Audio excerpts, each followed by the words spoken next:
All right, people, we need your support. This channel exists because you believe in our stories. We're not funded by big corporations. We're not bought by special interests. We're independent for the people, by the people. And we're here to speak the truth of our communities across the country. Every story we bring to you about injustices, about our culture, about what's really going on in our neighborhood is powered by us and hopefully now by you. We're asking every single viewer who values what we're doing here to help us stay independent. If just a few of you would donate $2 to $5, it'll make a huge difference. It's easy. You could send support through Venmo, Cash App, or Zelle. Your donation doesn't just keep the lights on, it keeps our voices strong. We're not just another YouTube channel. We're your news, we're your platform, we're your movement. So if you rock with us, if you believe in independent Latino media, drop $2, $3, or $5 today. Thank you so much for watching, supporting, and standing with us. We're just getting started. Let's go together. Yo, what's up, everybody? Welcome back to the realest podcast on YouTube, American Cholo. What's going on, everybody? I'm back. Man, it's been like first Wednesday we've been able to be up here in the last month. I'm here with some of the homies and some people that you guys might have seen, haven't seen in a while. I'm here with my boy, Ronnie, the philosopher. What's going on, fellas? Shit, fool, just out here with one foot, dog. Damn. Yeah, I'm down bad. Bro, yeah, my boy Bruno. Sorry, Bruno. I didn't mean to cut you off there. Damn, what's up, everybody? Shit, dog, doing good, man. I'm still here. That's right. I ain't in jail and I ain't dead. That's beautiful, dog. Feel me? Got something. And you got 2 feet working too, dog. Exactly. Count your blessings. There's 2 of them, right? Yeah. Exactly. I got a flat tire today, fool. Damn, fool. I got a flat tire at home and my fucking legs fucked up, dog. Down bad, G. I'm on 2 flats. Damn, what's up with you, Bruno? How you doing, bro? Good. A pleasure to be on with you guys. I always watch your show. I'm a big supporter of What's the Word, so it's dope to be on here. Thank you so much. I'm making us look bad, bro. He showed up suited and booted, man. I'm like, damn, bro. Pinstriped out and shit. I know, right? We should have dressed up, bro. We should have dressed up for the occasion. I feel so homey. You got the napkin and everything, dog. All class, homie. Gotta keep it triple OG, bro. I know. I didn't even put on fucking deodorant today, dog. Damn, bro. That's what that is, huh? Yeah, that's me. Hey, it's hard being on these crutches, homie. I thought it was the foot, dog. It's a little bit of the feet too, dog. Got some patas in there, homie. Man, but over here to my left, man, we have Ronaldo Villeda. I don't know if y'all out there. I don't know if y'all out there remember, but this gentleman was one of the original members, the original cast members of What's the Word. That's right. Yep. And then he just disappeared on us. We got 2 major, fool. Bro, he hasn't been back. It's been like a year. Yeah, fool. He didn't care about us like that. Yeah. He said, "Fuck those fools are lame, dog. What am I doing over there, dog?" You got too hot with the banana gate shit, fool. Banana Gate was an incident. It was a national incident. It was international. This fool's a politician, homie. You knew to stay low for a little while. Come on, dog. Man. Too much heat. But what's up, Ronnie? Let everybody know what you've been doing the last year that you've been off the podcast. You know, we know what's up, right? We all had a conversation on here, but let everybody out there know who hasn't seen you on here for the last year. What you been up to, bro? Yeah, how many babies you got now, fool? I still don't know how many, but great answer. I'll give you a tally in about a few more months. We'll ballpark it. Yeah, we'll ballpark it. Shit, I mean, you know, just been working on the nonprofit shit, working on juvenile justice. For those of you that remember, you know, that's my area expertise. That's right. That's my niche. That's my career. I was working, man. I was doing federal work. I was doing national work for juvenile justice. Was working with the Office of Juvenile Justice, Delinquency and Prevention. One of the first formerly incarcerated youth fellow that they hired. So a lot of the work I was doing was, you know, reentry work, working with grantees across all 50 states, you know, doing national conferences, speaking engagements, was able to create some very important research and toolkits to inform the federal government on those issues. That's right. And in the process, right, just kept chipping away at my nonprofit. Got to a fucking point where we were viable. You know, we started getting some money, started getting some grants. Hell yeah. Contracts were locked in. So, you know, all in all, it's been a great experience the last year, and I did a ton of traveling, bro. So much traveling. I think I did like I'm like over 45,000 miles, bro, and counting. Damn. Right, so Slight flex. went to Europe and shit. Nothing major. Yeah, Took a little trip. Yeah, just, a little trip down the street. But nah, it's been great, man. Got to kind of tap in with people across the U.S., see what different areas are doing when it comes to juvenile justice, right, and like what youth development looks like, from the Bay to New York to Alabama, bro, right? So Damn, fool. I know it's bad over there, homie. Yeah, Mexican Alabama gonna call in, dog. That says everything about the education, bro. When he speaks, you already know about the education and their fucking prison system man. out there, dog. Juvie. Yeah, so great experience. A lot of different people that I met, a lot of opportunities I was able to take advantage of, and really, man, just kind of getting out there, bro. Being able to travel, and that really was the highlight, man. Just seeing different cities and being outside. As a formerly incarcerated man that just came home not too long ago, traveling's been on the list. So yeah, you was outside. Very fortunate that a lot of it was not on my own dime, and there you go. It was paid for by employers and grants and all that good stuff. Very nice people. Yeah, OPP, man. huh? Yeah, man. Yeah. Other people's planes, homie. OPT, other people's tickets. Yeah, for other people's money, huh? Hey, so where do you think, where was the worst and the best state you saw as examples of re-entry? Ooh, I mean, California's leading the way, fool. Really? Yeah, despite what happened today with Bonta, but we'll get into that later.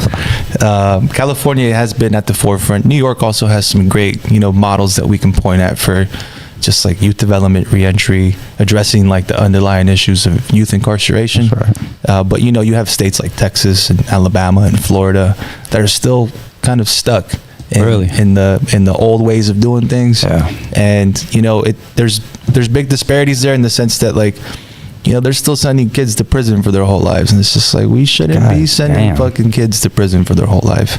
But conservative states, obviously, as they stand, that's kind of their stance on law and justice and being tough on crime.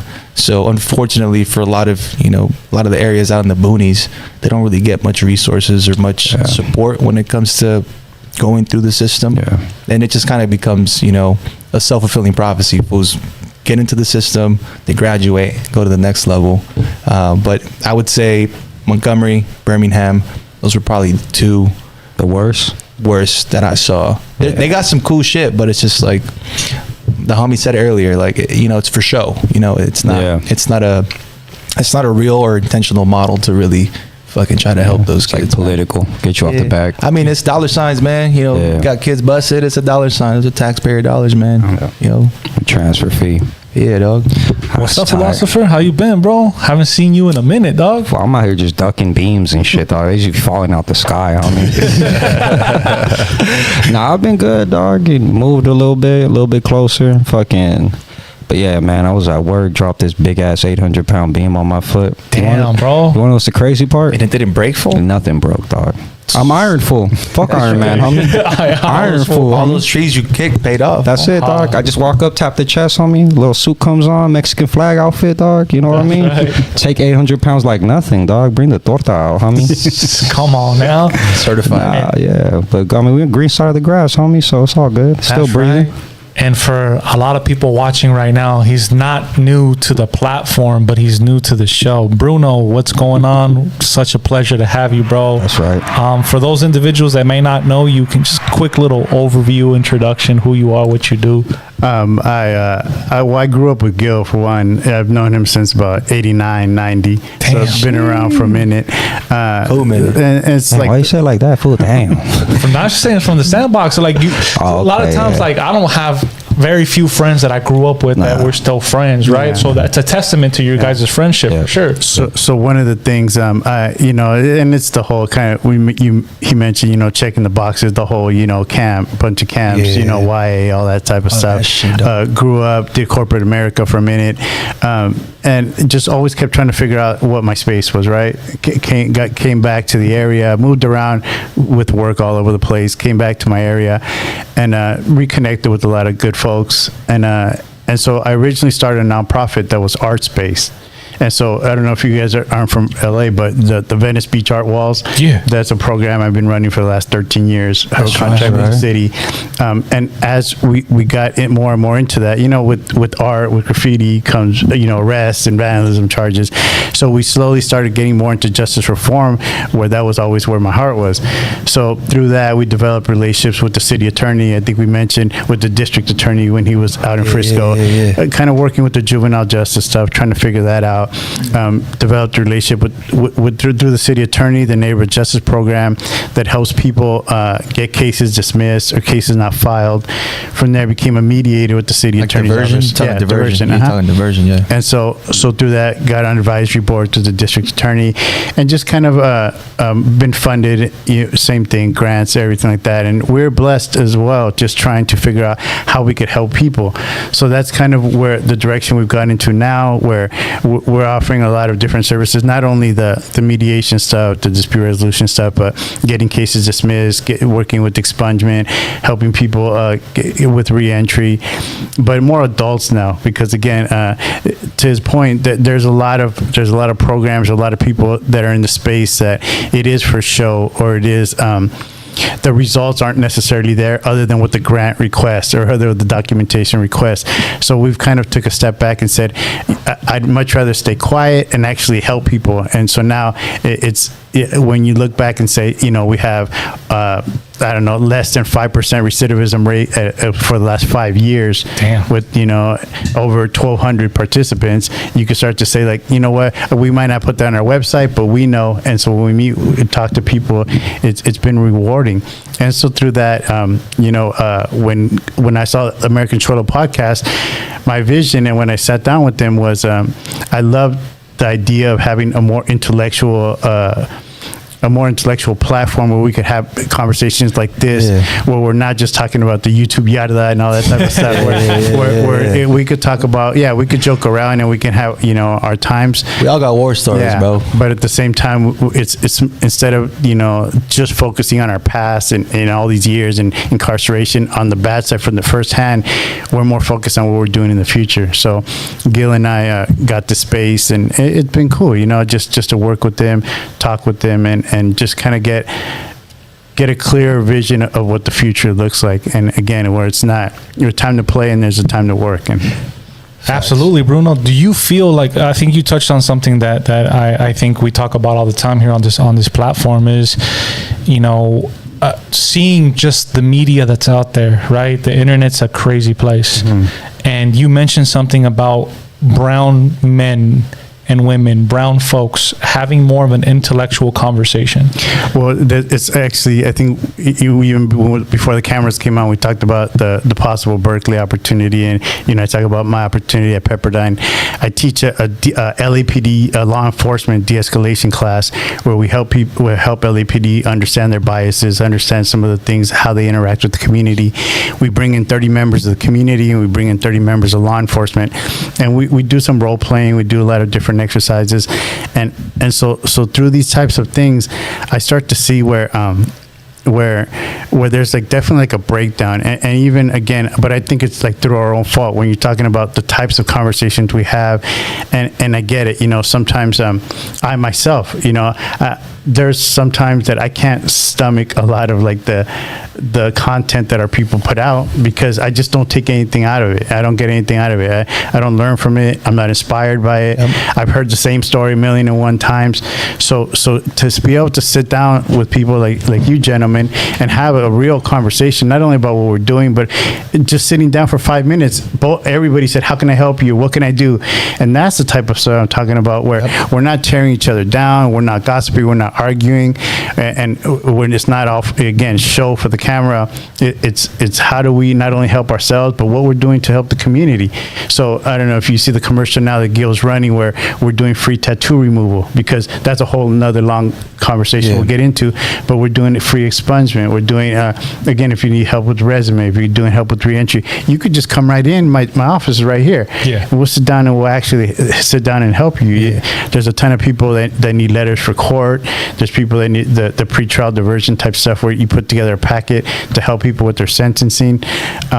there's so many things that we can do, but the sad part is that people with credibility, like this gentleman or like all of us here, we lack that a lot of times. So to be able to go into court and say, no, this is what I have, these are my numbers, this is what I've done, this is what I've accomplished, these are my references. And so again, and so I believe this young man deserves a second chance. I believe this, whatever the case might be, and I'm willing to not only stand up for him, but I'm going to help them through the process and figure out what that next step is.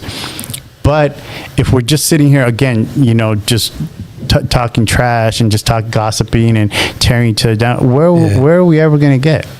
Absolutely. And so that's why you didn't see me on camera a lot, even though I've been here since, again, like literally my name is on the lease, but you don't see me on here because a lot of times, like in the past, I have been a little hesitant.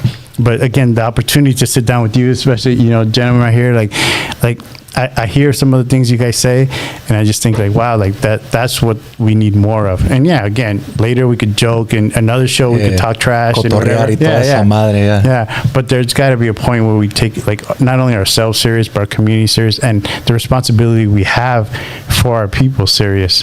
Yeah. I definitely have a question for everybody on the panel, right? Because I wanted to piggyback off of what you said about, first of all, congratulations for having one of the top mediation programs in the country. That's not something to cough at. That's something, incredible to say the least. That's tight. Right? And to be with a university like Pepperdine, such a prestigious university, right? Definitely want to give you your flowers, Bruno. It's incredible and it's super important. But off air, we were talking about some of the mediation and how you combined police officers and community members. And the one question that I have for the board is how important, or what are your viewpoints of having police officers really being involved in the community, where your community members know who are policing them and they're able to have this relationship? Because growing up, I remember, the police officers coming for the DARE program, obviously not necessarily always being there because somebody's getting busted, but they were coming because they wanted to be involved in the community.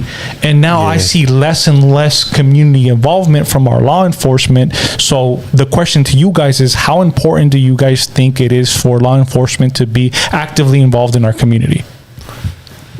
Man, who wants to take it? I think you got seniority on that one, Jay. Man, obviously, like having proximity to law enforcement within our communities, it's not something that is, it's not a fucking norm for us, right? It's an instance where if law enforcement is in your community, it's typically because something bad happened or someone's being looked for. There's like negative consequences to law enforcement contact and interaction, right? And I was taught that from a kid. Like, hey, you see a cop, they ask you questions, whatever it may be, you don't interact with them, right? And coming from a community where my first interaction with the police officer was negative, right? Stop and frisk. And fucking, where are you from? Where are the guns? Where are the drugs? That set the precedent for me, right? That planted a seed. Like, I can't trust these people because every time I see them in my community, they're here to either hurt me or people around me, right? So, my take is a little different on that because I've worked with law enforcement across the state, with different departments, with people who lead these departments, right?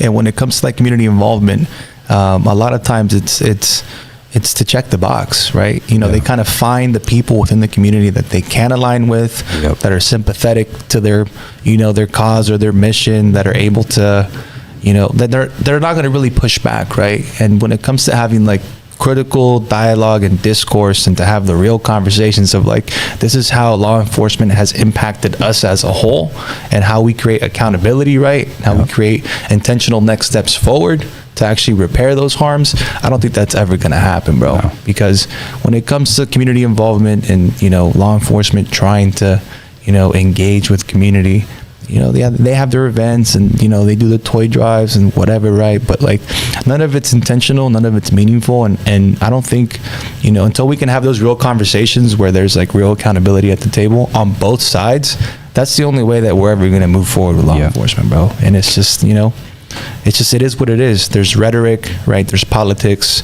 You know, a lot of I've met law enforcement officers who were great law enforcement officers that were doing great things within their small sectors of community, but that's just, you know, a drop in the bucket, Exactly. bro. And that's not going to be enough to change the entire culture, right? And, you know, that's the conflicting, you know, messaging within law enforcement. It's like, oh, well, it's a few bad apples. Like, we're not all bad. Right. But then you have the good guys saying, well, there's only a few of us that are actually really trying to do this shit, and we can't go against the powers that be. And when we get a little too finicky or a little too close to it, like, you got it there, homie. Yeah, like, you know, the culture turns against them, right? It's that you got to hold that blue line. So, you know, there's just too much there, man. But I believe that there can be some type of amicable fucking conversations. But I think at the end of the day, it's just, there's just too much damage, too much harm that's been done to really address those things, man. Yeah, no, and to be honest, I think you hit the nail on the head. I have conflicting beliefs on it, but I think that we're a little too far gone now. And I think that what you said, like that thin blue line is pretty much everything. It almost seems more so like law enforcement is its own tribe now. Right, and we're always at odds with each other. It doesn't matter. Like, you can do your toy drive, but I don't really see you doing anything else in my neighborhood outside of that. Right, I don't really see you guys helping out or doing. I see more of us ourselves pulling over to help somebody fix their car and push it and things like this. You know, most of the time when police come to the neighborhoods, it is like, this guy's a stranger. He's not from. They're not being hired from our neighborhood. They don't know how our neighborhood is. Well, that's the case now. Yeah, you know what I mean. And I get why not. It might be a safety issue, but at the same time, if I'm in Compton and you're hiring some guy from fucking Beverly Hills, like, what does he know about this culture at all? You know, he's completely, even him in his own psyche, he has his own understanding of what it is to be out here. So he's going to come in hot. When you have this culture where it's like, good old boys, we're about to go turn the lights on, let's go smash. We're like, bro, I know what that feels like. That's the same shit as what we do on this side. We're activated, homie. It's time to roll out. It's time to go. You're putting your gloves on when you speak to me. It's like all that, like, intimidation and all this stuff. You're bullying the neighborhood, dog. And to be honest, I think that if you did spend a little more time in it, and actually when you were bringing it up, that's one question that I held in my head is like, what is the most disconnect that you kind of witnessed in that situation? Because to me, there doesn't seem to be much of a connection at all when you're not really from around here, when you don't know any of this stuff, you weren't raised with any of this stuff, and you're coming in, you're probably assuming every time you pull up it's for some bad shit too. You're not really assuming that we're going to pull up and help or benefit anything. It's you're responding to shit constantly. You know what I mean? So at the end of the day, in my mind, it's kind of like you would have to have the biggest narrative shift. One thing, a great example of something that could have been done is when you had all these fucking ICE agents out here, when you had all these random fucking mercenaries and goddamn, what are they, like basically bounty hunters pulling up. Fucking couple weeks back, you had a bunch of cops that could have been like, nah, this ain't it. Like, you're supposed to hold it down regardless and protect your community. So at the end of the day, like, if I were to start to see police officers actually sitting down and being like, you know what, let's actually engage in our community. Let's actually show up at some of these schools a little more frequently. Let's actually help outside of a toy drive and a fucking little one-off event and actually sit down and do that. Like, let's have some representatives within the community where we sit down and we just listen to them. Like, hey, how have we been doing? Are you guys happy when you see us? How do you feel when you guys pull up? You know, but I think I agree with you. I think the narrative is just like it's a little too bad on both ends, and I feel like it's just too far gone. We're just polarized, bro. Yeah, we're on different sides of the spectrum now, and it's going to take a lot of fucking work on both sides to get back to like that one officer, because you know there's people that I knew that have had positive interactions. Yeah, school cats. Yeah, but like that's few and far between. Exactly. Though, right? To be honest, it's not like there's a few bad apples. It seems like there's mainly some bad apples, some apples that they're not good or bad. They're just there, and there's a couple cats that want to do good. But at the end of the day, you're gonna be on desk duty. You can get up out of here, dog. Like, if you get too loud, do too much pushback, nobody likes it. I think my cousin was a sheriff, right? And he used to tell me a bunch of shit before he passed away. And my cousin was from the hood too, so he did a complete reform, really went on the other side of things. He told me this story one time about this like high power dude where he had this younger sheriff that was coming in and he didn't really understand. He looked at it very divided, right? He walks into this up to this high power dude, starts being disrespectful, and this dude's being cool to him, but at one point he puts him on check and he's like, hey homie, remember that I live here, you visit. You know what I mean? Like, it's a different way of thinking. And then realizing how a lot of these sheriffs started to understand that concept and actually having a more mutual respect for some of these guys. It's like, you kind of get it. you see it on that end, but they're different cultures. When they get out on the street, they're like, they're just running out, having good old time with the homies, you know? Yeah. What do you think, Bruno? So I think maybe two real relevant stories to share, but the first one was, and I think you can relate more than anybody. I served on a neighborhood council. I actually served on 3 different neighborhood councils, but one of them, we had a police officer come in, and it was a Tarzana neighborhood council. Okay. And so, you know, they have a ton of burglaries there. It's like number one issue. You see it on CNO Tarzana. It's like Tarzana is actually the number one burglary neighborhood in all of Los Angeles County. Damn. It's a nice neighborhood, bro. Yeah. so it gets targeted heavy, right? Jugging. Wasn't Tarzana natives doing the stealing, I bet. So when so he gets up there to share the statistics with the crime statistics, and one of the things they say is there's a few last year sometime, maybe 2 years ago. But anyways, so the guy, one of the people on the council says, asks, what can we do to help crime? How do we minimize crime? And so the first thing he says is stop voting blue. You guys voted Gascon in, and then you guys get what you deserve. Yeah. So we were just mentioning, I serve on a Gascon advisory board. He's a good friend of mine. So at first, you know, I was like, okay, you know, I'm going to keep cool. But then he just keeps going and going and going with the rhetoric about voting blue. And so he says, but so at the end, he got to a point where I just said, you know what, I kind of blew up on him, and I said, look, it's racist cops like you, like some of the stuff you're saying, some of the stuff that you keep implying, why Gascon was able to get elected to begin with, right? Yeah. So they end up publishing an ad in the paper on it, and had a story on it. And so when they do the investigation, at the end, so he storms out. Of course, that council goes chasing after him, apologizing, even though he was in uniform, basically like politicking, you know, for somebody else. He's not supposed to be doing that. So at the end, after the investigation, they cleared him. LAPD said he didn't do anything wrong, that he never said anything, which is a straight lie. They had it recorded and everything. So the point is, where I go with that is that, you know, will they still cover themselves? Absolutely. Yeah. Did he do wrong? Absolutely. Gascon tried to escalate as high as he could. He was good friends with the chief of police. Didn't get anywhere. So, okay, that's one example of uncovering, and as a community person from the community, explaining how he's wrong, identifying where he's wrong, bringing it up, and it still doesn't matter, right? So fast forward here at this office, we wanted to set up a meeting with the local council person, and we end up with the LAPD here in my office with a bunch of city people. And so we're telling about what we do, the community, about Gil's work with the turkey drive, the backpack drive, all the different stuff we're doing, that we're here as a free community space. We're here as a place if somebody just needs a little bit of help, gang diversion. Yeah. We're going through the whole spiel, right? And so to your point, so after the meeting, the senior lead officer of this area says, can I sit back? And so I was like, yeah, sure. So after everybody leaves, he's like, Bruno, I know who you are. Like, I know all about you guys. Like, I grew up like in the neighborhood. I grew up in San Fernando. I know everything. Starts just telling me all my homies that he knows, right? Sure. And so he's blasted, neck all crazy, everything, but he's got makeup on, so you can't see all that stuff, yeah. Right? So the more I get to know him, the more I realize, like, he's younger than me. So probably maybe 10 years or so.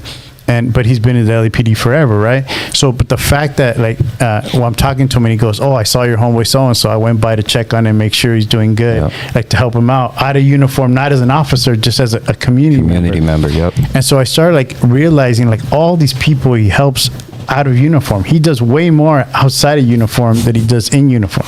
And he says, don't post about it, don't talk about it. He just said, like, I do that because it's the right thing to do. He homeless people, like, there was a kid that had no jacket when it was raining. He's like, help me find a place for him. So we took him to Tarzana. We reached out to Mohawk Matt and Brian and all them. So we had, like, a whole, like, team, like a group chat going, like, how do we help this guy out? Yeah. And this came from an officer saying, this kid doesn't have a jacket. You know, he doesn't have a tent. He doesn't have a jacket. Like, we can't just leave him out here. Yep. Off duty, we're all texting, we're all working to get him, like, the help. And the guy was like, we're super ungrateful, right? But anyways, long story short, and to where you're going. So when you could start talking about, you know, not only like names, but like, and sometimes then I would be a little bit weary at first. Like, is he trying to ask me something? I kept waiting. Like, he's going to ask me, he's going to ask me, he's going to ask me. Never did. And if anything, like, we crossed that line to where I consider him my friend. And so when, even when he took the Pepperdine class, so when we were talking about the Pepperdine class, he had some critiques that I shared with our team after, and they didn't quite get that. But again, it was like critiques from like a community member almost, you know, and how we could improve the program. And so he's the guy that actually on his days off, he's changed shifts to be with Gil at the turkey drive the last 2 years, and it's been because of him that the city backs it. He puts his name on the line. That's right. And so even yesterday, when Gil I don't know if he was saying, Chris, how last night he was saying the city was ignoring him, they were dogging him, they weren't getting back to him. Right. So Gil doesn't talk to that cop or, you know, whatever, you know, he's cool with them, but he's not like, they're not friends, right? So he reaches out to him and says, hey, they've been ignoring me for a month. It's on August 2nd. I'm handing out these backpacks one way or another. Can you help me out?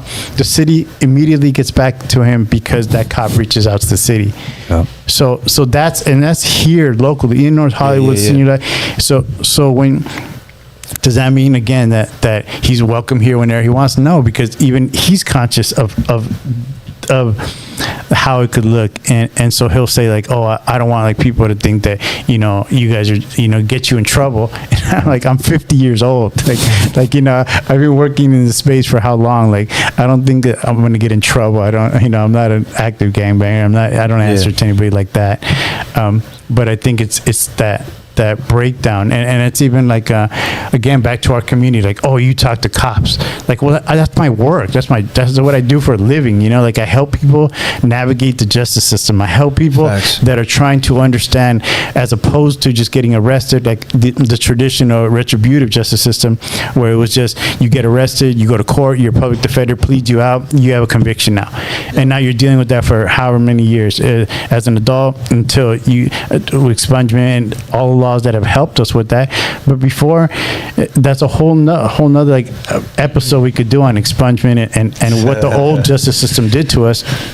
So, but if you're not willing to open up and have that dialogue and get to know these people and understand them, and I get it, he's like the one in a million maybe that genuinely really cares, but we have to still be open to have that dialogue. And even that, like when after we had these issues, the city, somebody was talking trash about us, so the city vetted us.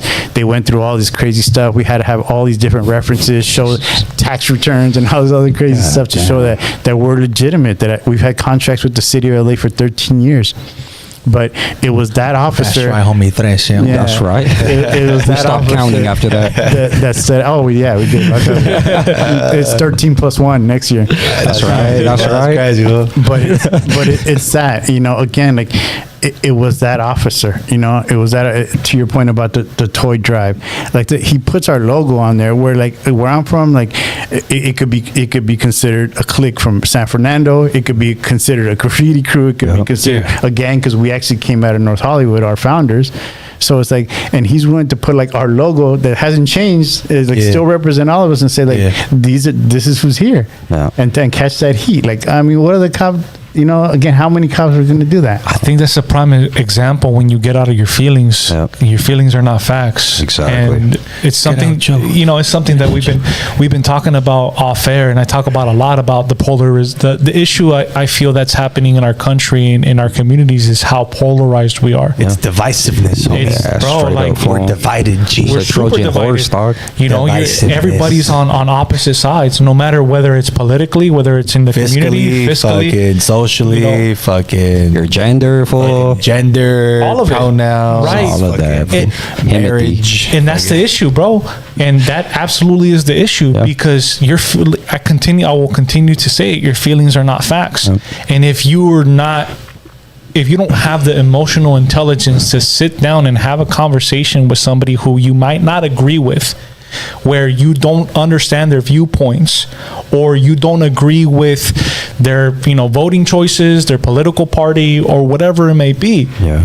It's for me, it feels like you're doing yourself a disservice. Yeah, big time. Because you're not really getting into the weeds, and you know what, at the end of the day, in this country we're divided down the middle, right? You got red and blue, you got Democrats and Republicans, you have the left, the right, whatever it is that you want to label yourself and call yourself, right?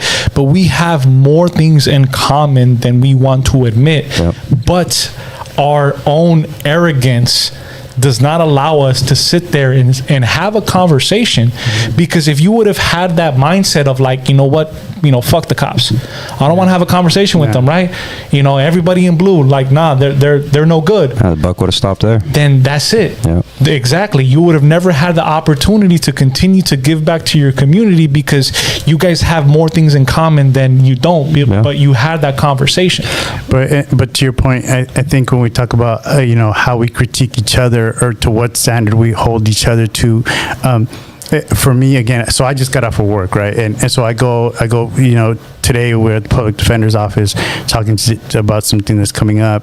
And so part of it is, I know like earlier I saw like in the chat they're talking about that I got dressed like this to come to a podcast, right? Like I dress like this like every day. Always fly.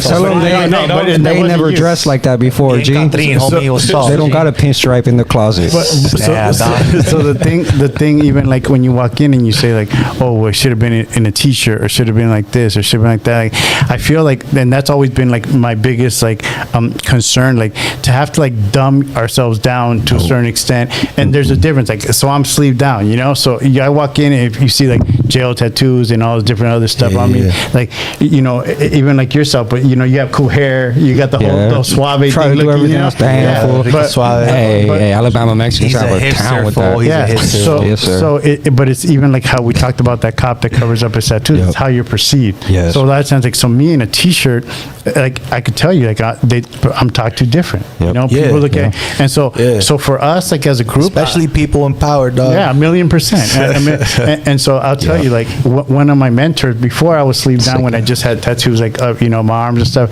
My mentor, that's like a white dude, Harvard, Stanford, loved me, right? Taught me everything I knew about business. When the first time he actually saw tattoos, he was like, I feel like you lied to me. Like I feel like I don't even know who you are. He was taking It broke my heart. This guy's like my hero. That feels like I'm taken aback, dog. Yeah. I'm I mean, the aghast. guy had me. Deceives me, fool. to this day, that guy, my first American Express Platinum was through him, and like it's still on my credit report. Lower referral, yeah, the ones. And so when you look at that stuff, like, so that stuff's like stuck with me. But also, I trip out how, again, and I don't want to keep bashing YouTube, but how like dudes will sit around and brag and have like credibility we ain't on it. about the time that they've done, the prison time they've done, the jail time they've done. But if you talk to them about formal education, it's like, no, that's for suckers. You talk to them about wearing a suit, you're doing too much. Why? Like, if we were white folks, like we wouldn't even think twice. I feel great in this suit, dog. But and if we're casual, want to dress down, that's cool. But we shouldn't bash each other. If you want to dress down, cool. Well, but if you want to dress up, much love. More power. Absolutely. But it shouldn't turn into this like dynamic where we have to. This whole like Zuckerberg does it and Bezos does it, so I could wear a t-shirt to a board meeting. Get a little turtleneck. They're just trying to be relatable, fool. No, well, to your point, one thing you said, man, that it really hit me, because that was a big one for me when it came to changing my style. That was a hard one for me to do. Like I used to be bald, all stupid, and changing my appearance was like all Ben Davis style, just straight up, homie. A little Dickie suit, more like Dickie suit Pro Club Shockers. But that was a tough one. It was hard to grow my hair out. It was hard to change my style. It was really weird. Out of all the things that I had to do, that was probably the hardest one, because that's every day now when you go out. But one thing I realized, the immediate thing I realized, is people don't look at me the same, right? And cops aren't looking at me. I don't feel as uncomfortable. I'm like, shit, I got hair, fool. Throw this shit out, fool. Went to Turkey, huh? Right? Yeah, hell yeah, dog. You got my little lineup. But one thing you said, you're like, I don't want to have to dumb my message down, and I feel the same way, right? Like I'm big on stoicism, I'm big on philosophy, education, knowledge. That's like the one thing I want to give out. But I see it more so as like when you dress this way, it's more so like showing people that they can be lifted up, right? Rather than dressing yourself down and dumbing your message down to make it more bite-sized for people. There's a lot of people that are thirsty for knowledge and want to be led. So if I see somebody dressed up a little more professionally, a little more clean, it's more of a sign that you've successfully crossed that other side and established yourself. You know what I mean? It's more so validation in my mind. If I see some dude that's still all banged out and on some, even the way you speak, it's like, all right, you know, that might be a good message, but you're still a little active, dog. like you're talking like me right now, G. You need to relax. But yeah, I think that's crazy when people do that, because I think it's more so that people are uncomfortable. Like something you said was like how you have to have conversations with other people, not like-minded people, because when you're in an echo chamber, there's a ceiling, right? And your progress dies in an echo chamber, right? The only way that you're ever going to actually reach progress after a point, it's cool to be in your echo chamber when you're starting something, when you're building a foundation, when you're trying to break out of a system or whatever you're doing. Cool, get all your like-minded people. But then there comes a place where you have to start sitting down and being like, all right, well, now how do we share the table now, right? I've forced my seat here. Start politicking. Yeah, like, hey, I'm here now, I got to play it. How are we going to break this bread, right? Exactly. But people don't realize it, man. The only time you can actually know if you're right is once you have your ideas and once you have your philosophy. Now you have to challenge it against other people, right? And if it can stand scrutiny, if you can put it out there in public and people of other walks of life can agree to it, it can't be shot down so much. You know you're onto something. But if you get out there and everybody, I mean, you like those, what were they, the Proud Boys? I mean, they band together, they formed, they started talking. That shit died out in like a year or two, dog. It couldn't stand scrutiny like that. You have a couple cats that are out there. At the end of the day, I don't think you should have to dumb your message down. I don't think you should dress down. If anything, especially when you come from a certain neighborhood, nobody chose to dress the way we dress. That was your financial capabilities, right? If I could have had nice shoes, I would have had nice shoes. My mom could have a nice car, she would have one, right? That's the whole objective. And to me, when you see cats, that's one of the reasons why I really love the platform, right? And when I met Gil, I was like, dude, you're solid. It's because you're like, you're real, dog. You've been there, you've done that, and you're reformed. You're not acting like holier than thou or anything. You know what I mean? Self-righteous. Yes. You bring up such a great point, because I think that all of us, like sneakerheads, like have that trauma where, you know, again, I have an unhealthy, like, you know, obsession with sneakers. Not as much now, but I still have, you know, way too many, right? You got the cousins hand-me-downs back in the day. Exactly. So when like the Jordan 1, the black and red came out, like I was, you know, 12 with that when that shoe came out, and I had it. So I have a picture of me, you know, 12 years old with that shoe. The flu game. That's right. Hide your tias right now, G. So when you go through these things, back to your point, like, so again, if you regularly dress a certain way, it just starts to become norm. So if you know, I was vice president of this, like the biggest logistics company, fitness equipment logistics company in the country, right?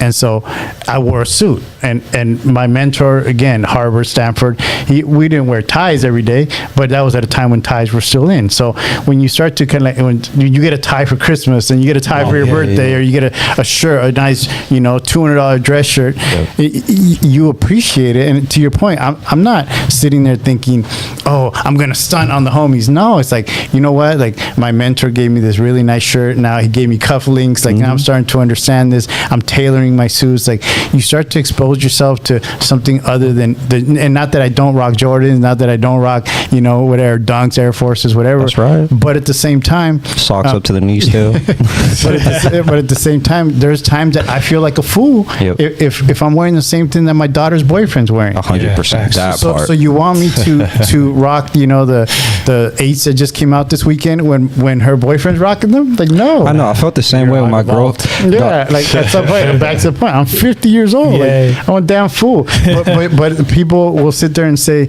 "Oh, you know, you're doing too much." Like, no. Again, like, you know, I don't judge people, but at the same time, bro, he's got a medium tee on and hoochie daddies on his couch right now, bro. Don't let that get to you.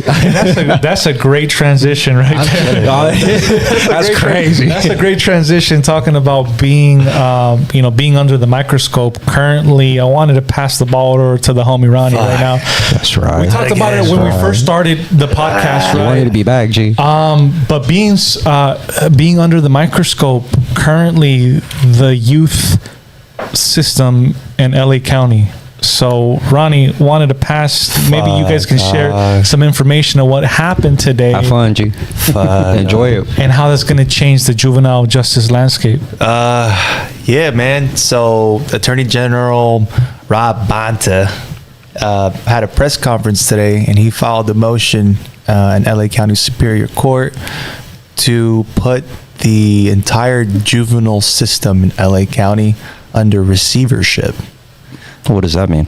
I got you. I'm gonna get into it, though. Damn, fun. Yeah, I got you. Let me Speak like pretend you're talking to somebody slow, G, and they stop pretending. Right, so let me give you a quick synopsis, right? A little summary of how we got here. So, like, for decades, the juvenile justice system in LA County, right, has fell short of delivering adequate services, the conditions, right, medical attention, staff to youth ratios, safety concerns. Most notably, a couple years ago, we had a kid overdose off fentanyl in Mary J here in Sylmar, which then prompted that facility to close. And there's a lot of politics around it, right?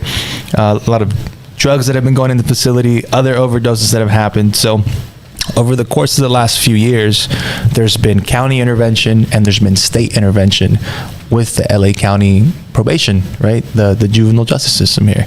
And time again, right, they failed to be compliant with the minimum fucking standards for youth in the fucking system. So it's like the most basic things, right? Like going to school, fucking getting their meals, fucking seeing medical, right? Just it's the basic safety standards and regulations have not been met. There's been many attempts to reform it. There's been tons of money that has been thrown at them to fix it, right? And the thing is, like, this is all something that we were well aware of when we decided to close down youth prisons here in California, right? So we knew, right, that at some point we were going to close down youth prisons and we were going to have to figure out how to deal with this specific population of youth at the county level, right? And just to add insult to injury, bro, there is juvenile justice realignment block grant dollars, which is a fancy word for saying the money that we set aside for each county for when this youth prison closes that you would not receive to help you deal with this population has been sitting, bro, at the county level. So we have about $104 million that's unspent through the Juvenile Justice Coordinating Council. They can't find anything to do with that, right? Exactly. Right? I say all that to say, right, the context and the history. Oh, that and then the fucking lawsuits for all the kids that were fucking sexually molested and abused while being in fucking custody of probation, That's right? so Which crazy. was like what was it? Something $2 or $3 billion settlement. $4 billion. $4 billion settlement, right? So all of that, right, led to today. And Bonta, basically, what he wants to do is he wants to have a court-appointed official now be the sole person that controls the budget, the facilities, hiring, firing, contracts, everything that probation ran would now be in this person's hands, right? So it's the first time in California state history that an attorney general has filed a motion like this for receivership. It's one of the few instances in the nation where this has been the solution to the problem, right? So it's unprecedented. It's also, if it happens, it's going to set a legal precedent for how these things happen moving forward if we should ever get to a point like this in any county across the state or across the U.S. But more importantly, it's just like it can either affect the system very positively or it can be very negative, right? And there's just so much up in the air. There's so many different layers to it, a lot of unanswered questions. We still don't know what's going to happen, but you know, it's a concerted effort, right? Because we have community-based organizations, you have the county, LA County Probation, and there's been a lot of plans that have been formulated without real community input, right? Without like community-based organizations that have been the actual stakeholders and the people providing services, right? The people on the front lines, boots on the ground, are often not included in those conversations, right? So there's a lot going on, right? Politically, right? Power struggles and just things that now led to this. And if the judge does decide to do it, it's going to be, we're going to see how it unfolds, but it's going to be something that's going to be historic, right? Because it's never happened. Okay, now let me see if I understood this straight, right? Is it safe to say that pretty much there's going to be one guy that has the ultimate say-so in everything that happens with the juvenile system? Yes. Okay, now In the county. Now, the only thing that I think of when that pops up is that's kind of like anti-American as fuck, because then there's no really check and balance there. There's one guy who can kind of decide. Well, I don't know what it is, right? Because it's still in the air. Yeah, I mean, so all it does is just, it removes the power from probation, right? Oh, okay. So now probation's not the entity that decides these things, it's somebody else. It's this old dude. It's this third party that gets appointed. Yeah. But obviously, like, given the fact that there's a lot of work being done in LA County, there's a Department of Youth Development, there's a Board of Supervisors, there's a lot of community-based organizations. It's going to be we're going to kind of reset the conversation and kind of start from ground zero with this new person. Oh, fuck. So it's just like anything can happen, right? And ultimately what their job is going to be is to look after the safety and the well-being of the youth, making sure that they're getting what they need in terms of services, and making sure that facilities are safe, kids are not overdosing, right? And getting the adequate medical attention that they need. So, it's again, it's something that we don't know what's going to happen. We don't know how it's going to unfold. But I, for one, am a little optimistic in the sense that, given network and connections, that we're able to kind of, bridge some of those gaps, talk to the people we need to talk to, and actually create something moving forward that really addresses those issues and those problems, right? Because probation has, in my opinion, squandered millions and millions and millions of dollars to no avail, right? Yep. Their budget is what, like $500 million a year or something. God like that, damn. right? It's just the largest probation department in the nation. So a lot there, but that's just a little bit about what it means, what's going to happen, kind of like the next steps. And I want to get your guys' take. Like, what do you guys think about it? What are some thoughts that come to mind when you hear about what Bonta's doing with the juvenile justice system here? Well, I mean, I already gave my take, but I think that it scares me. I don't know enough, right, to give any type of educated opinion on it. But I would say, just off face value, it scares me to think that there's going to be one person that's in charge of budgeting and all those different aspects. That's how contracts, that's everything, a lot, right? And what that tells me is there's probably going to be one thing I know about government is I don't know if government's corrupt or not, but I know it is inadequate. It is very, very stupid. It doesn't work right. Most of these people are not equipped for the fucking job. So now you're going to put one guy to deal with all of that mess. To me, he's not going to be you can't be 100% on every single thing that hits your table, dog. Definitely. Yeah. And I feel like, a lot of people out there in the chat who are viewing the podcast can relate to having like new management, right? Mm-hmm. Your company sells, or you have a new supervisor, you have a new boss, and now everything that you've worked for, or the conversations or the projects that you were working on and things that you've built for the last however long it may be, now you have to reintroduce all of those things to this new person. And the work that had been done for months, years, or whatever it may be, now you hit a reset, and now I have to reintroduce and catch you up to speed. Yes. But I will say this, given that there is a very open line of communication within the movement space and within various departments and county officials, right? We kind of all understand how we're trying to move forward, right? And really with this person is just like sitting down and having those conversations of like, hey, this is where we're at. This is how far we've gotten in these reforms. And this is how you can also help us, right? To continue pushing this along, but also ensuring that the facilities are safe, right? Yeah. So, and it's in their best interest, right? Because the person that's going to get appointed doesn't want to be the reason that this fails again, right? And all spotlight's going to be on him as number one guy to do this shit. Fucking everybody's going to be like, yo, what is LA County going to do, right? Because this can also set a national precedent for other facilities and other jurisdictions on how they can address some of these things within their counties. Be scary to see that in Alabama, dog. Wow, dog. I don't know if I want that.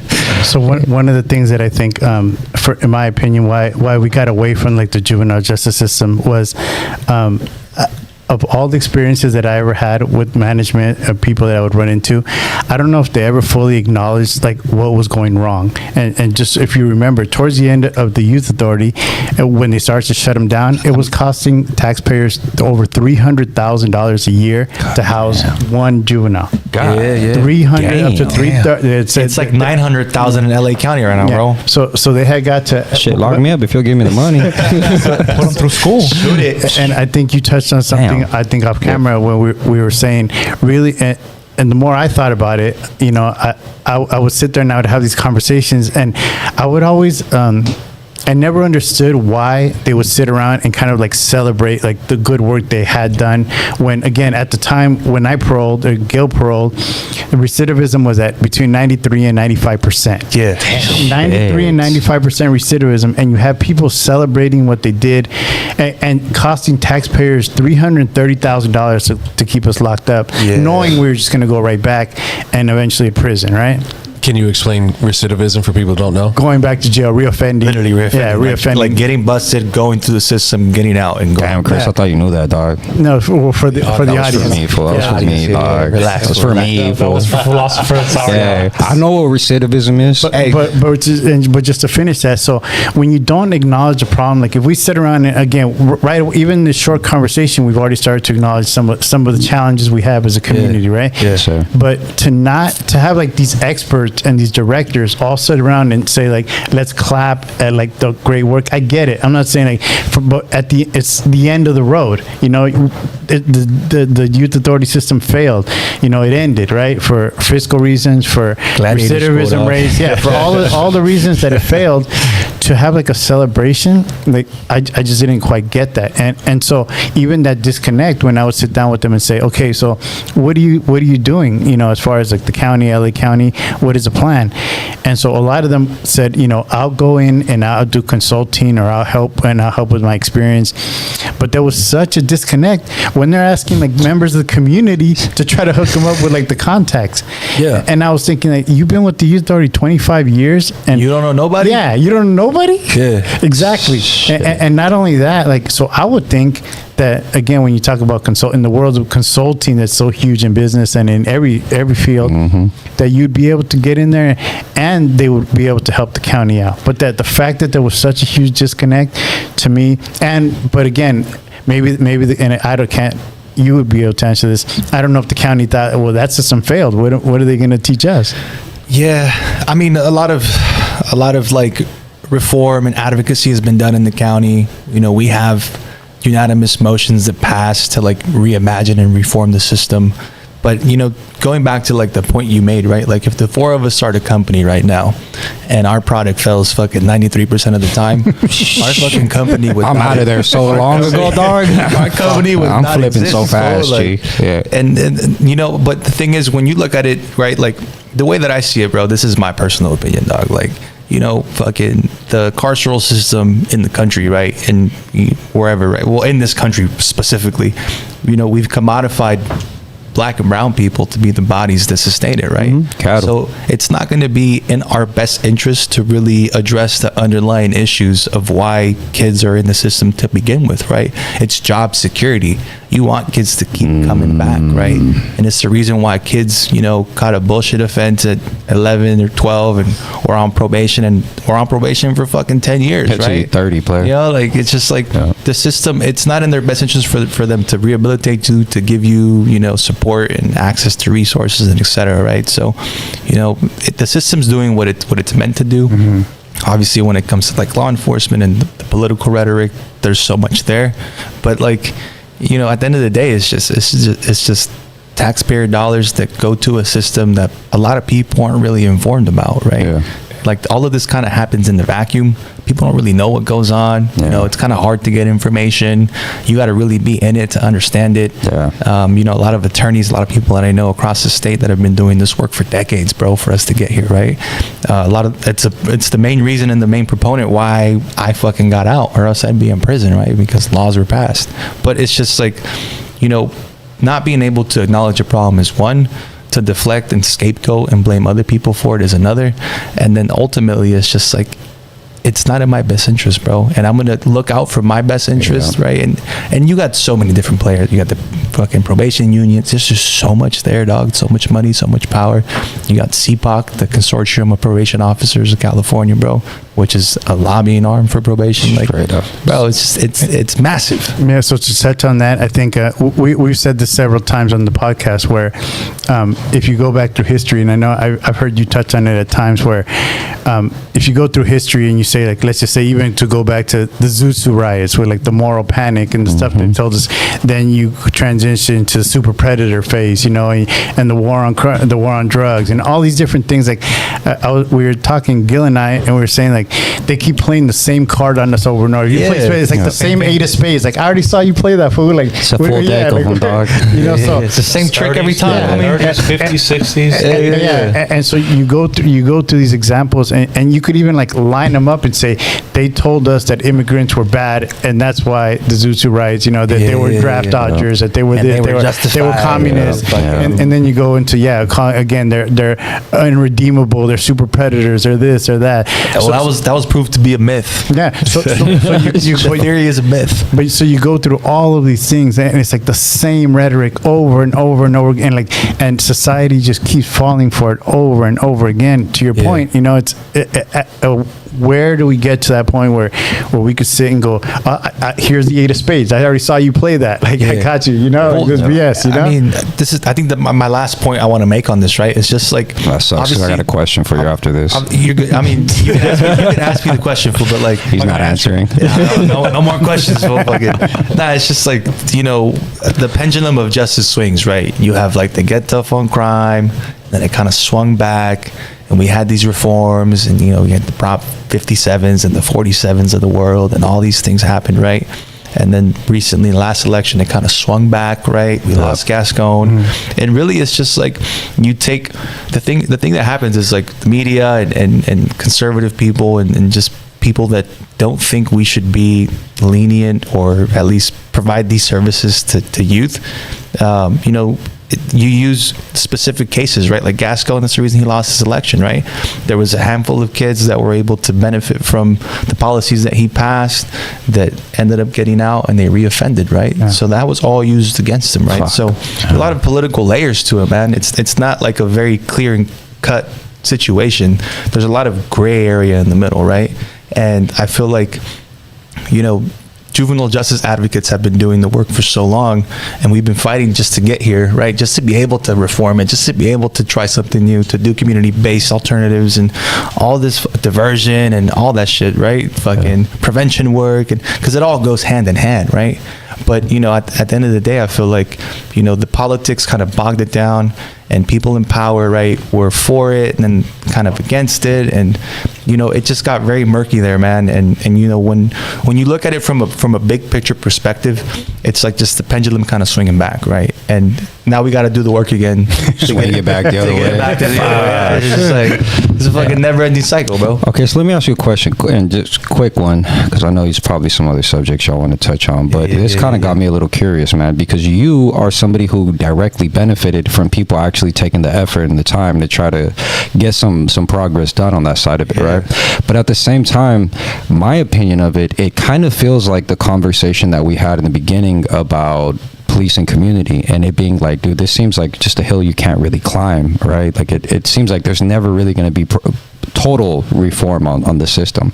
Do you think, because you do the work now, right? That's like the one of the big, I'm assuming it's one of the main reasons you do it is because you did benefit, you are out from it, right? Of course. So do you feel like there can actually be a day, or there will be a day, where you can look at the justice system, at least for the youth side of it, and be somewhat proud of the way they're handling it, or at least happy with it? I'll say this. I think in my lifetime, it probably will happen, right? Yeah. There's still a lot of work to be done, man. And really, like the biggest problem, or not the biggest problem, right? But just like the rhetoric behind it is what stops us from moving forward, right? Yeah. You know, obviously, like I benefited. A prime example of like investing in youth, investing in community, giving kids the proper resources, giving kids support systems, right? But the thing is, it's once you start to get away from the system as a whole, right? Because it's like, all right, you can only reform the system so much while you're in it, right? Yeah. You can only get the ball across the finish line so much that, you know, at what point do you ask yourself, like, all right, fucking, do we just burn it all down? Yeah. Do we reconstruct it from top to bottom? Let's do it right now, fool. But but it's just like, you know, in a perfect world, right? In a perfect, you know, silo, that would be the case. But, you know, obviously there's too many youth in the system. There's too many factors and components and stakeholders at play that you can't really do that, right? That's what I feel. Transparency. And it's like you take your victories where you can, and you know, you help out as many people as you can with the understanding that at any given moment that shit can revert right back to what it was, right? Yeah. And speaking about transparency, man, that's a great segue because I wanted to really touch on something that everybody in the world has been talking about. Trump. Besides Trumpas, right? Epstein. Shitty Let's- barbers in Antelope Valley. The client list never Fucking A, dog. It's a two-part statement, right? The first part is Donald Trump notified by the Justice Department that he appeared multiple times. He's a lame. on the Epstein Oh, files. he's a maniac on me. It's going to be exciting when we talk about it right after the break. And second part, you know, Ghislaine Maxwell subpoenaed by Congress over Epstein. She's case. not making it to court full. Nah, fool. She's gonna get lost in the sauce. She's clone, G. He wants to take a quick break. All right, we'll tackle those after we come back from a short break. I need a smoke. We need your support. This channel exists because you believe in our stories. We're not funded by big corporations. We're not bought by special interests. We're independent, for the people, by the people. And we're here to speak the truth of our communities across the country. Every story we bring to you about injustices, about our culture, about what's really going on in our neighborhood is powered by us, and hopefully now by you.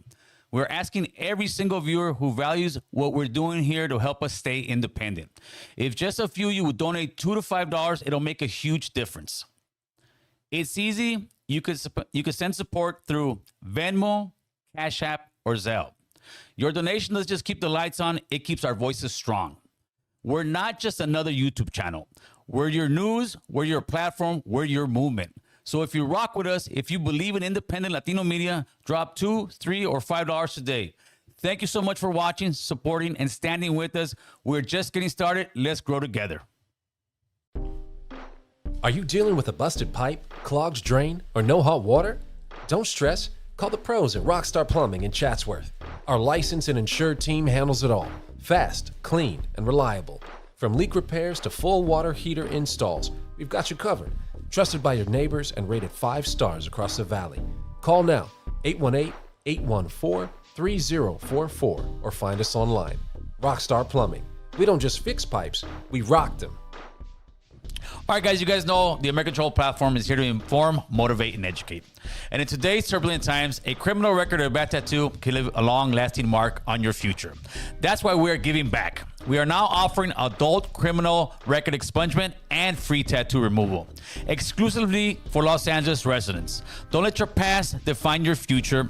Reach out to Bruno Hernandez at bruno@stpla.org and take the first step towards a fresh start. Thank you and God bless. Do you need a tattoo but don't know where to go? Thinking about having your homie do a homemade one? Hey, let me stop you right there. Tattoos are permanent, people. Let the pros handle it. Go see our friends down at SoCal Tattoo. The address, 6000 Reseda Boulevard, Unit M, Tarzana, California, 91356. The phone number, 818-578-6562. Once again, 818-578-6562. And tell them American CHOLO sent you.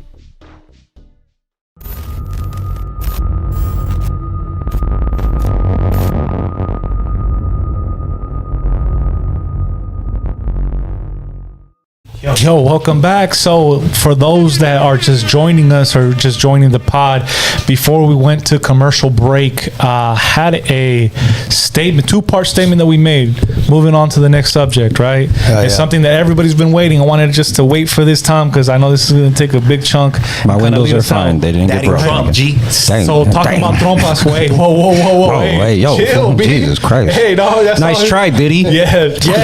Justice Juvenile Diddy. Nice try. I'm the juvenile justice diddler. Damn, fool. Damn, Hey, fool. dog. Hey, fool. So Bad timing, dog. Damn, fool. with that being With the said, dirty Franks tea. Can we read the super chat though before? Yeah, let's do it. Yeah. So Miguel Moreno with the super chat. Thank you so much, my boy. Bruno got those drunk public defender fits on, dog. Hey, how did this fool see us take the shots That's off air, dog? What, dog? Homie pulled up to court. He's a lost the bad fool. case, dog. Hey, you know what's crazy, fool? When my pleaded public you out, defender dog. came to court, he didn't even have a You got tuxedo 9 on, years fool. probation. Get a fool. t-shirt Straight on. up, fool. I'm Some st- dunks. I gotta go back right now, dog. Damn. Shout out to Dunks is Bruno, though. crazy. So talking about the subject we're about to get into, so 2 parts. Number 1, Donald Trump notified by the Justice Department that he appeared multiple times on the Epstein files. And part 2, Ghislaine Maxwell subpoenaed by Congress over Epstein case. Right before they go to summer break, by the way. Yeah. She's not gonna make it to Congress, fool. She gonna be in Havasu. She's not making fool. nah. She gonna be in Havasu. Havasu. It's not gonna happen, fool. Nah. You think they're really gonna let her go? So She's gonna eat it. Nah. She's already saying that she's in fear for her life, and she. Yeah. What the? Come on, Good. dog. Yeah. Of course Yeah, she's sure, trying, absolutely. fool. Yeah, good. I'm You already glad. whacked her husband, Glad. fool. Yeah, I've been angry all day. I'm glad I heard some good news. You know? Shit, you scared? But I know we haven't seen each other Imagine them kids. in a while, right? Let's get into the Donald Trump Epstein files I'm because tired of talking to this fool, dog. This Yeah, fucking- no, I know. this is I'm gonna go under the table and hide. yeah, but this is something that he campaigned on.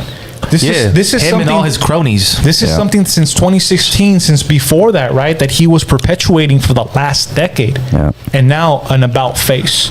So, what are you guys' take before we all gonna get into this? I know you're Hey. itching to get into this. you Philosopher, take it away. No, you want to know? I'm gonna have to change this slightly. Oh. Do you know about Zorro Ranch that he owned? What the fuck? Hold on, go on. Y'all know about? I didn't bring a tinfoil hat. I got. Hey, hold on, I got one for you right here, G. Y'all know about Bill Barr? Go on. Yeah, I know about Bill Barr. All right. So Bill Barr, right? Just quickly. Bill Barr's, I think it was his dad, was like the mentor to Epstein, right? Bill Barr ended up, like, I think it was 13 years ago, was called by New York Times the... Always 13, right? That's right. homie. I didn't really count. I'm just throwing 13 out there, dog. He was called the ultimate cover-up general, dog. All right. He was also the fucking attorney general during the Epstein case. Now, if you look up this place called Zorro Ranch, dog, it's in Stanley, New Mexico. He had 8 acres there. It had a helicopter pad and an airfield, right? So pretty much you could just land however you need to land quietly. They had an underground bunker there. And this is all recorded by New York Times, bro. They reported that in that bunker, they found evidence that he was using the bunker for eugenics and genetic experiments, right? Including transhumanism and seeding the human race with his DNA. Real quick. Just explain real quick eugenics for people that might not understand. So eugenics, I believe actually it was Bill Gates' father or grandfather that made it. And it's pretty much what the Nazis were using to look at certain properties in the whole like genetic buildup that they were looking for. So like the Aryan race, right? The blonde hair, blue eyes, the pale skin, the tall Nordic markers. They're pretty much trying to weed out inferior and superior or recessive genes, right? And create the Ubermensch, right? And eugenics has kind of been used historically in a lot of different fucking times and places, but eugenics as a title was known pretty much for the fucking Nazis and what they used to justify all that crap, right? Now, this fool is basically working on straight. Also, keep in mind, Bill Gates' fucking father or grandfather is the guy who made the whole concept of eugenics, right? Yeah. Same dude Human that's reproduction to harvest characteristics and genes to create more. yeah. Which I mean, fast forward, we just call that shit CRISPR nowadays, right? Where you can just go and look at genetics, delete certain genetics. You want your kid to be blonde haired, perfect. Oh, yeah. It right. costs like 100,000 a splice or whatever the Yeah, fuck. and all those Germans in Argentina are probably able to pay for it. Right? But Damn, dog. yeah, it's just Like like real deep down the rabbit hole. Well, right here. that's the trippy part, bro. If you look at Epstein and Ghislaine, they have a lot of weird German background. There's a lot of really, really weird people around this cat. But he had this ranch where New York Times is reporting that he basically is using these kids to to just fucking experiment. experiment, but also he's working on transhumanism. That's crazy work. right? And at the same time, he's trying to seed the human race with his DNA. So, like, how are you doing this, bro? Like, what is this underground bunker? What does it start to actually look like? You know what I mean? To me, that right there, that Zorro Ranch, is a lot more interesting at this point than whether or not he was diddling. I mean, that's fucked up, but he was diddling them all around, dog. He had like 4 properties. There's one property he had in New York that they found over, I think it was like 1,100 hidden cameras. Yeah. Right? His brownstone. Yeah. Yeah. It's like, all right. So how is it that out of nowhere, bro, for like a year or two, everyone's saying, I got the files on my desk. They're holding up pictures of 7 dudes with the whole fucking Phase 1. Yeah, dog. And then all of a sudden they're like, nah, they're not there. And at the same time, New York Times like, hey, yeah, he had an underground bunker where he's working on eugenics and transhumanism, and it's full on to be Genghis Khan. So it goes deeper than fucking what we think. It's the way surface deeper. level shit is the pedophilia, but That's nothing, Yeah. bro. When you go back to all that, like, what is it, the adrenochrome shit and all that, like, deeper, where it starts to seem like woo-woo and like, all right, dog, you're getting a little crazy. It starts to look pretty fucking real when the guy's got an underground fucking, and he was pulling, dude, he was literally working with, who was it? These scientists at Los Alamos Damn. that work on transhumanism. Damn. So he's having cats literally in the leading fields of this shit pull up, dog. the leading researchers of these subjects. nerds, homie. Yeah. It's just, which is crazy, bro, because it's insane how like this particular subject is bringing up, like, when you start uncovering rocks, you know, there's so many things that come out, right? Yeah. But the crazy part is, how do you have both narratives at the same time? Because You know what I mean? yeah, because you can. Yeah, but like, dog, one of them is insane, Yeah. and the other one's like, nah, it didn't really happen. We were looking at it, and in another one of the houses, I forget, I think it was this like Florida or Miami one, they found like thousands of pictures and pornographic images in Palm Beach of underage kids. Yeah, Like, That's where he got that case in Florida. 2008. Dog, you're saying you have the evidence. Yeah. You know what I mean? So, but to be honest, bro, I think if they really were to sit down and start to actually uncover some of this shit, it goes a lot deeper than these conspiracies. I don't know, man. I don't know. No, I definitely feel it. I feel it because a lot of these conspiracies, they're not conspiracies anymore, right? Because we have hard evidence that there was an island, that Epstein was doing what he was doing, right? Aliens are real. Yeah, aliens are real. Super real, apparently. What the fuck? We're just letting that fly by in America. We're like, isn't that major? Right? Or whatever. Yeah. Aliens? They're ghetto. But the files, though, right? Yeah, that's ghetto. Why are we talking about aliens? The crazy thing is to see all these staunch conservatives like the Tucker Carlsons and the Candace Owens of the world, right? Who have been Team MAGA, the Nick Fuentes of the world, who have been Team MAGA for such a long time, now doing about face, and now turn their backs on and really press him and press that administration for these files and do more research. And whether it's you guys knew of this information and you guys pigeonholed that to yourselves, or you just willfully didn't want to have that information or know that information, right? Because watching Candace, and she speaks about Ghislaine Maxwell, right, and how her dad is a known Mossad agent, right? Straight up, and how that Sick conspiracy asshole, starts dog. that Sick you have a asshole. foreign country that has all this blackmail information on top U.S. officials. Hence why why no administration has released it, because they're all on the files. Frank, are you saying Kanye was right? So I have a quick question to all three of you. I guess it's so I guess are you really surprised? Anybody really really not at all. And Not at all. so that's one thing. So the other thing is, so we understand that you're talking about politics, but at the same time, like, he's like came out and told us from the beginning, I can shoot somebody on Fifth Ave and I'm not going to lose fucking it. away with it. Yeah, he did say that. So now, Well, grab and him by now- the pussy. and now a bunch of other stuff, where he has immunity, you can't prosecute him at all. guy. Like, okay, so he's already done everything. So me personally, why I don't put that much energy into it is, he's not going to be prosecuted. MAGA's going to be real, like, Alabama MAGA's going to be Alabama MAGA. Alabama's gonna be Alabama, dog. They're going to Damn. Alabama. Bama go Bama. And at the Roll end, Tide. and so unless he runs for a third term, which again, like that's a conspiracy theory that I wouldn't mind going down. Yeah, again, all the different things that come it's with gonna that. be JD Vance, fool. He's gonna run as his VP. But the reality of where we're at today with that is like Nothing surprises me nothing's anymore. gonna happen. Yeah. Nothing's gonna happen. Nothing surprises me. Nothing's So gonna why get happen. worked up over it? Like I mean, we could all say, look, yeah, he's a petty. We could all say whatever it is that you want to say, but nothing's gonna happen to him. Yeah. The Chomo. Yeah, Fuck that fool. and so when you go through the, I don't know, like I had a long conversation today about like what's going on in Syria, right? And how That shit is crazy, fool. it's insane. Yeah. What's going on in Syria is insane, bro. shit is crazy. And to have Trump go and back Syria over Israel. Yeah. Like so you have so many people that hate him because they're saying that how he supports Netanyahu and all the stuff that's going on in Palestine, and people are saying, you know, he's enabling all these things, our country's doing all this and that.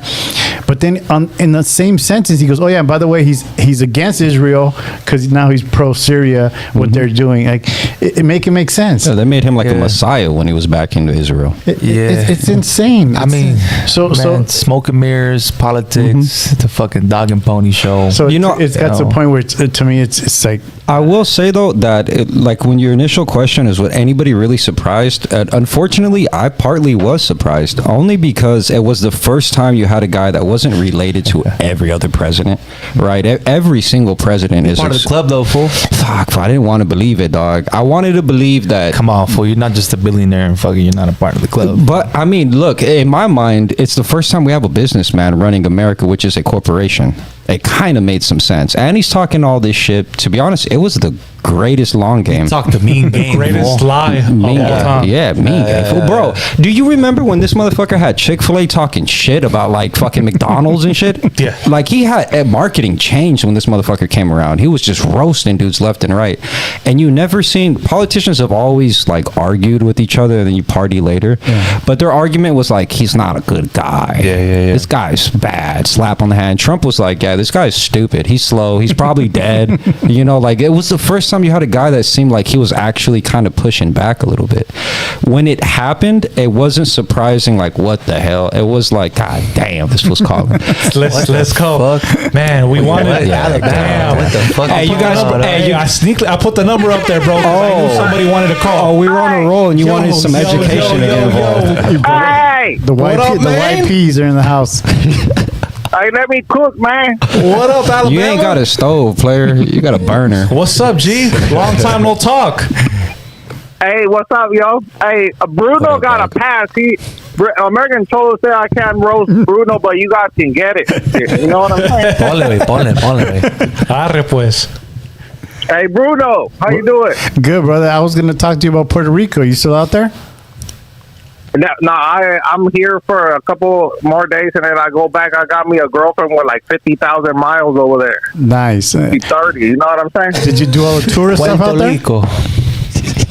What's up? Did you do all the tourist stuff out there?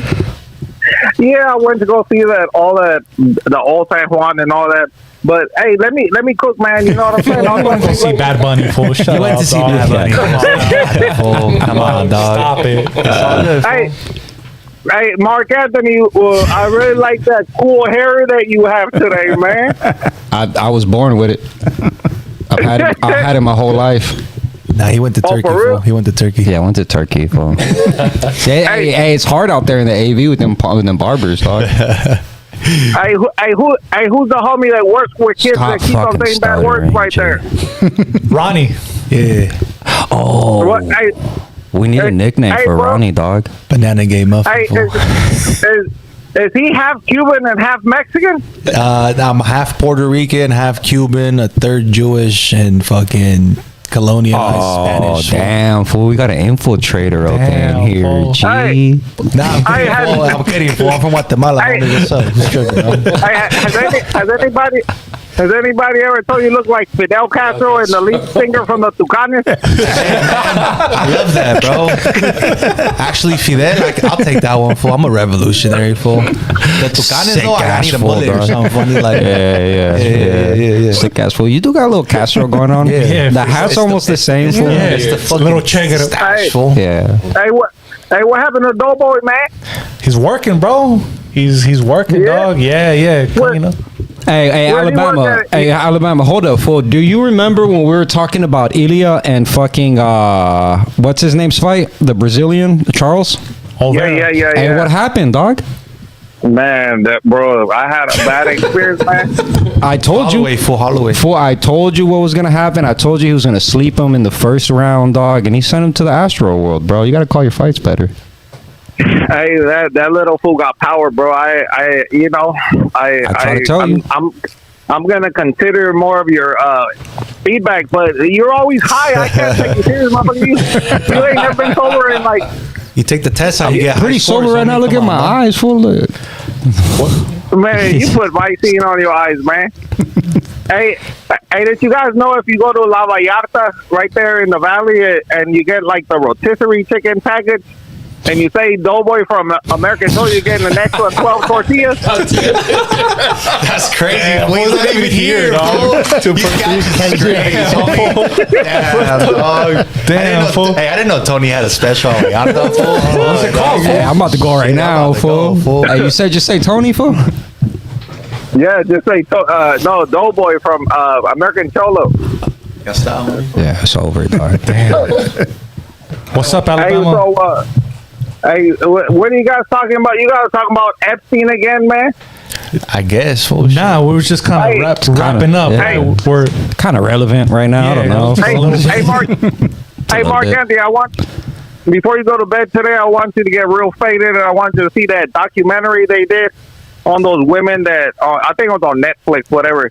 And I want you to tell me why those girls were giggling outside of the courtroom, like when the trial was going on. If that motherfucker would have raped me, I would have been there looking really mad, man. You know what I'm saying?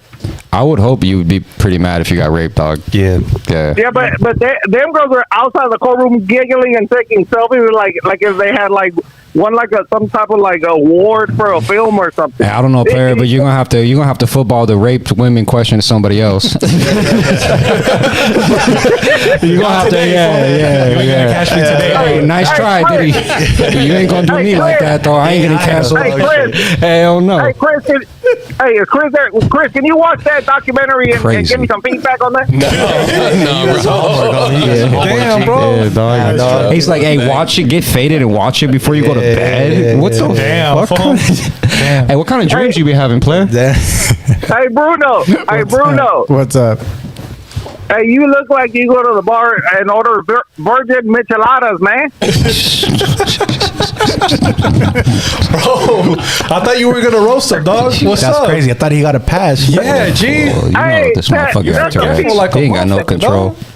That is, Homie's faded I right used now. to say He's that at drunk. church. Go full. That- Come on, dog. Hey, put the fentanyl down, fool. What's up with smoking, homie? Yeah, he'll be Hey, Bruno, proofing it. hey, Bruno, you look like you put chamoy on everything. You put chamoy on lobster. You put chamoy on sushi. Damn.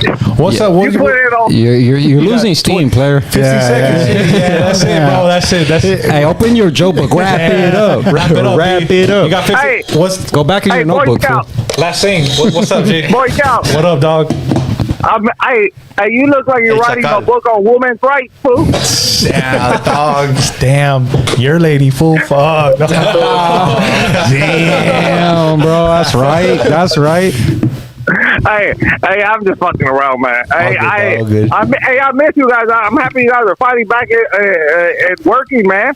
You guys got you know I call you guys white peas now, young paisas, right? Yeah, full. I appreciate you. Oh man, that's right. Appreciate the sentiment, Thank homie. you. Thank I you. mean, I don't expect nothing less from a dude from Alabama to call us That's true. Pisces, Yeah, dog. fool. We're like the first Mexicans you've seen, huh? All right, Alabama. Well, thank All you, right, bro. fool. Hey, I appreciate you. te la lavas, güey. Te la Por lavas. favor, Gracias. homie. Let me cook. Hey, if you guys come to Alabama, you guys better check in, man. All right, Swifty Blue. Yeah, gracias. Hey, what side of the swamp I gotta go to? I You live could have hung up on him for I didn't need an answer back, dog. Come on, Chris. Bye, Bama. Hey, Pete. Appreciate you, Bama.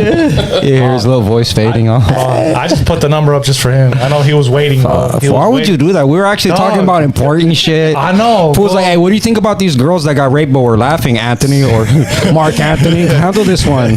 You're like, fool. What the hell, bro? It's because he's from Alabama, fool. Yeah, that What do you you Hey, expect? fool, Every you know, court case he incest deals is with real like down that. there, fool. I bet every time he goes to court, he looks like that. No, facts. No, absolutely. No But comment, yeah, fool, no comment. yeah, good Nah, man. but you know, to your guys' point, right? I guess I wanted to touch on something, you know, before we leave, right? I wanted to touch on what Bruno was saying about a lot of people feeling like this issue is pretty futile, right? Where we continue to talk about him Bullshit. him being on there, whatever. What's up, caller? Oh, what we got now? What's going on, big dog? You're live.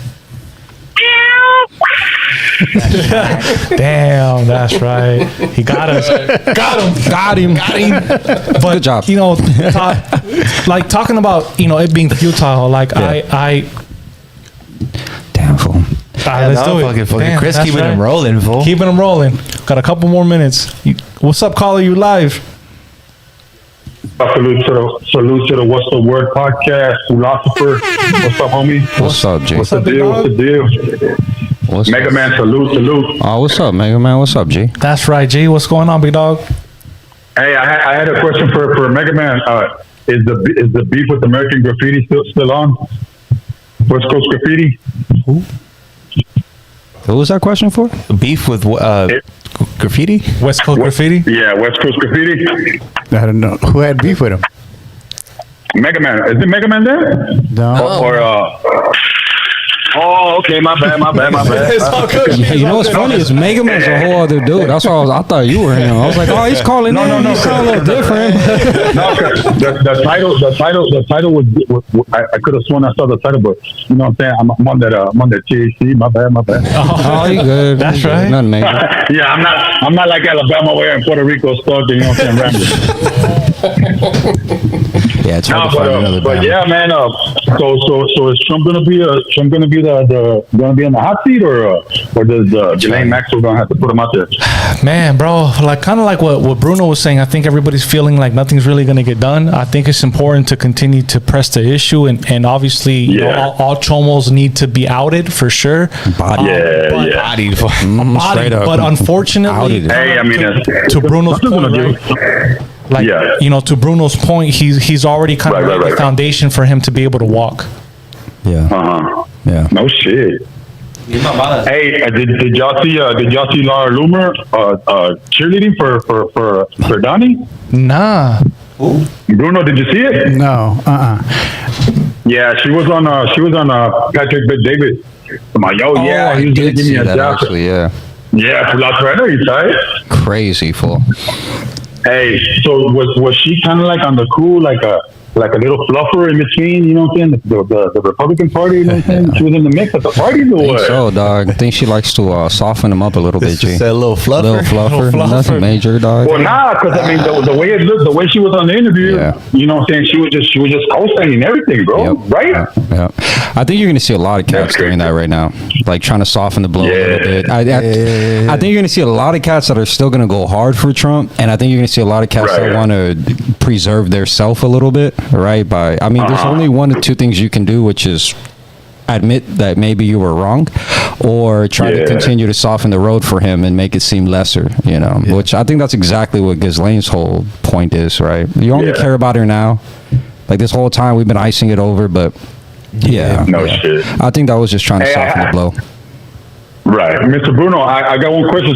So the Democratic Party still got, do they still have an advantage to, you know what I'm saying, get rid of the Republican Party, whoever's vouching for Donald Trump, and then, you know what I'm saying, another Democrat comes in? It's a different perspective on, you know what I'm saying, United States? I had a good conversation today with somebody that's running for Senate here in California. One of the District 24. I had a great conversation with him about his strategy and what he's looking to do, and so he brought up an interesting point where, again, here in California, that he does believe that the anti-Trump sentiment's going to play big in the next election because of the immigration stuff, but at the same time, I think we all keep talking about where it's how what they're going to feed us closer to election time, what type of scandal they have saved up, and even what we're talking about right now with Trump, like what I think is kind of interesting and kind of funny almost is what Trump breaks out every time something hits. So,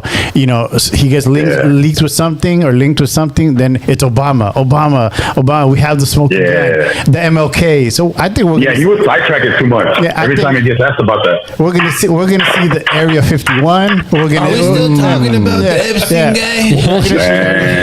We're gonna see JFK. We're gonna see Bush bringing down the Twin Towers. We're gonna see everything. He's gonna break out everything to save himself. So I'm here for that. Do you think? Right. So you think, Mr. Bruno, that there will be a chance that the Democrats will have a stronghold in the Tennessee, give it about after his term? After his term, yeah. Well, I think the midterms are going to be really telling. But you know, it's just, you know.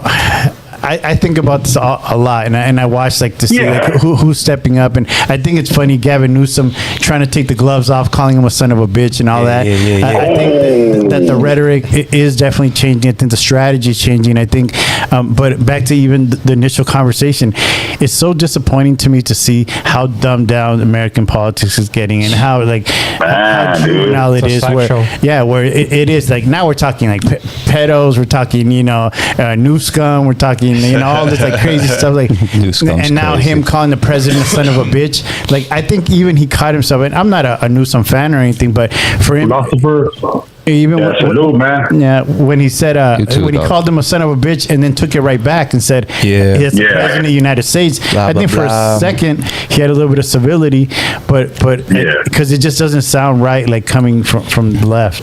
Yeah. So does Gavin Newsom have a chance in the presidential election, even by 4 more years? Yeah, fuck. I don't think so, dog. Maybe we'll have to see how it plays out. We still got 3.5 years left in this. Does he have a chance? Absolutely. I mean, if you were to ask me, I was like a Trump denier the first time around. I thought it was impossible that he could win. I thought there's no way he convinces the masses to vote for him. So I was wrong. Well, because you're with the big wigs up there, right? You know what I'm saying? You talk to the top dogs. I'm pretty sure. So it's going to be interesting. So can Newsom do enough? Can he center himself enough to get people to forget about all the issues that we had for his 8 years? It's possible. For sure. Okay. Absolutely. Thank you, All right, man. Salute, man. Salute. All right, Ronnie, Bruno, Appreciate the call, man. Yeah, no, shit. I think on that, definitely, that he brought up a really great point, right? I think a lot of people are forgetting really what Newsom has done to this beautiful state of ours, right? I know he's currently aligning. Yeah, burning anarchy. He's currently aligning with obviously a lot of us who have a strong sentiment of what's happening with the immigration issue, right? And he's really using that as a platform for 2028. I want everybody out there and everybody who's watching the show and everybody online to not forget, right? Like, I think we have short-term memories, like you said, Bruno. Like, unfortunately, attention span is small, my boy. Super Very small, right? Worse than Bama's. Definitely worse than Bama's, man. Nah, bro. And with that, bro, we've come to the end of the show, man. I appreciate everybody. Thank you so much for joining. Want to pass this around? Any last words, philosopher Bruno, Ronnie? Anything that you guys want to say before we go off? Yeah, I'm gonna end it with shout out Lonnie, shout out the homies that are in here that are the kind words. We appreciate it. Shout out. It's always cool to see a raza supporting raza or whatever raza you are. Just again supporting a good intellectual conversation between grown folk. So, I appreciate you guys. Thank you. Shit, man. I mean, just another day above grass, player. Every day is a positive, good day. Every day is a good day to have a good day and be loving and positive. There's too much bullshit out there, especially right now. One thing I will want to say though is if y'all see any of this immigration shit popping off, get a phone number from them and get their name, and that's pretty much all you got to do to at least help out. Outside of that, don't stand underneath heavy things, bro. They break feet. Shit, man. It's good to be back. Hopefully I can come back again and kick this back up again with the homies right here. Hopefully we get Doughboy Tony out here next time. Yeah, man. Just fucking stay safe out there. Stay sucker free and stay dangerous, man. That's right. Man, and with that, thank you everybody who tuned in. God bless you guys. Be kinder to each other. Love each other. Peace. Do a burpee, fool.